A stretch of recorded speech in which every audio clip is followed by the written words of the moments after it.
Lanjut.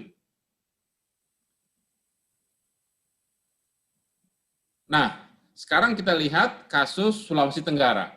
Tadi saya sampaikan bahwa secara umum ya, ternyata Sulawesi Tenggara juga termasuk terkena akibat dari pandemi. Ya, sehingga ekonominya pun terkontraksi meskipun ini jauh lebih rendah di bawah pertumbuhan ekonomi nasional, jadi hanya 0,65%. Nah, oleh karena itu ya upaya yang tengah dilakukan oleh Pak Gubernur, Ibu Sekda dan jajaran Pemprov Sulawesi Tenggara, saya yakin di 2021 ini akan mampu memulihkan atau menciptakan angka pertumbuhan ekonomi yang positif. Lanjut. Nah, sekarang kami ingin sedikit menyampaikan dan melaporkan capaian angka realisasi investasi tahun lalu. Yang ini baru dirilis atau diterbitkan oleh Bapak Kepala BKPM bulan lalu. Intinya dari target total 817 triliun ya, itu alhamdulillah kami bisa mencapai target tersebut ya, malah sedikit di atas target ya, menjadi 826 triliun. Yang itu apabila dibedah, maka peran dari PMA ini sedikit lebih rendah daripada PMDN. Nah, kalau kita lihat sebarannya, peran Jawa mungkin sebelumnya sering diangkat misalnya, wah pertumbuhan ekonomi itu terkonsentrasi di Jawa. Nah, tapi kita lihat angkanya, peran luar Jawa itu semakin meningkat. Nah, menjadi 50,5% dari hampir 55.000 jumlah proyek. Lanjut. Nah, sekarang kita lihat ya sebarannya. Dari 5 investor terbesar, foreign investor terbesar yang berinvestasi di Indonesia, kita lihat sepertiga lebih, atau tepatnya 34%, setara dengan 9,8 miliar dolar, ini dari Singapura. Kenapa Singapura? Karena Singapura menjadi hub, investment hub. Nah, artinya investor Singapura yang berinvestasi ke Indonesia boleh jadi mereka itu dari negara ketiga, mungkin dari negara Eropa, mungkin dari Rusia, mungkin dari negara lain. Nah, ini hal-hal yang menarik bagi kita. Kemudian aku rapat Sulawesi Tenggara. Peringkat yang kedua, ya. Itu tuh si Raja, apa lagi ngerjain itu. Peringkat kedua itu Tiongkok ya, hampir 17% ya. Kemudian ketiga Hong Kong. Hong Kong ini dengan Tiongkok memang dalam data kami masih dipisah, meskipun kita tahu sekarang mereka ini sebetulnya sudah menjadi bagian. Tempo hari ketika ada demo besar-besaran di Hong Kong, itu diantaranya memang dikarenakan ada upaya dari Chinese mainland itu untuk menguasai tanda kutip Hong Kong dengan lebih kuat lagi. Dilanjutkan dengan Jepang, Korea Selatan, dan negara-negara lain. Nah, kalau kita lihat sebarannya, tadi saya sebutkan bahwa ya Jawa memang masih dominan, meskipun persentase sudah mulai mengecil.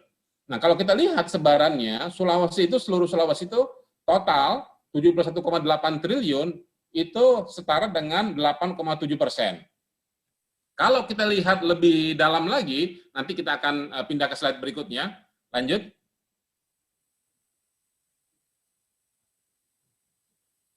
Nah, ini sebelumnya sekali lagi kita bandingkan antara Jawa dan luar Jawa atau non Jawa ya.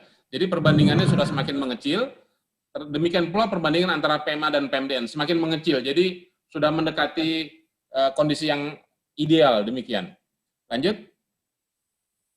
Nah, kalau kita lihat ya, PMDN itu menempatkan Sulawesi Tenggara itu di peringkat 25. Ya. Ada 552 proyek, 2,8 triliun kurang lebih total investasi selama 1 tahun terakhir. Tapi PMA, ya, menurut data kami, Sulawesi Tenggara itu menjadi tujuan investasi ke-10 di Indonesia. Nah, ini capaian yang boleh dibilang cukup bagus, dan kalau kita lihat nanti data-data di dalamnya, saya yakin Bapak Ibu sebagian sudah familiar, ya. Tapi di sini menunjukkan, kalau kita bandingkan misalnya, bahwa Sulawesi Tenggara itu, ya, dari jumlah nilai realisasi investasinya 1,26 miliar dolar itu kan peringkatnya dengan Jawa Tengah itu hanya beda-beda tipis begitu. Lanjut.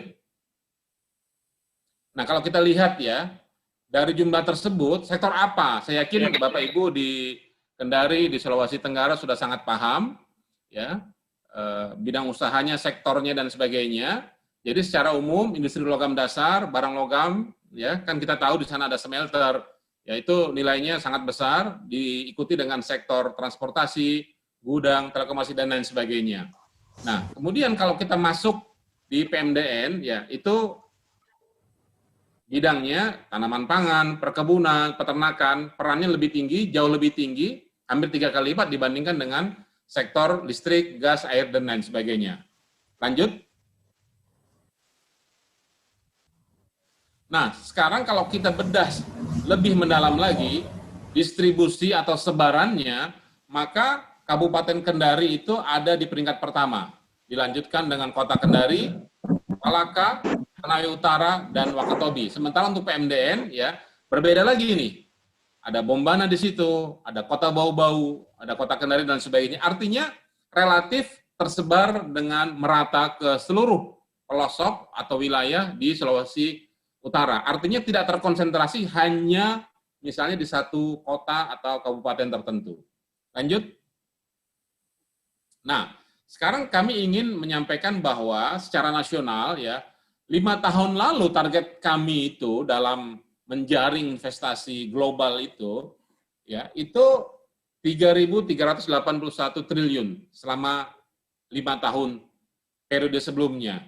Nah, target kami tahun lalu sampai dengan 2024 itu naik hampir 50%, alias menjadi hampir 5.000 triliun. 5.000 triliun itu artinya 1 tahun itu hampir 1 triliun. 1 tahun itu hampir 1.000 triliun. Nah, ini yang membuat kami harus bekerja ekstra keras untuk memastikan, ya meskipun ini ya tidak dibagi merata masing-masing 1.000 triliun, tapi dibagi secara bertahap. Tahun ini 858 triliun, tahun depan naik, dan lain sebagainya.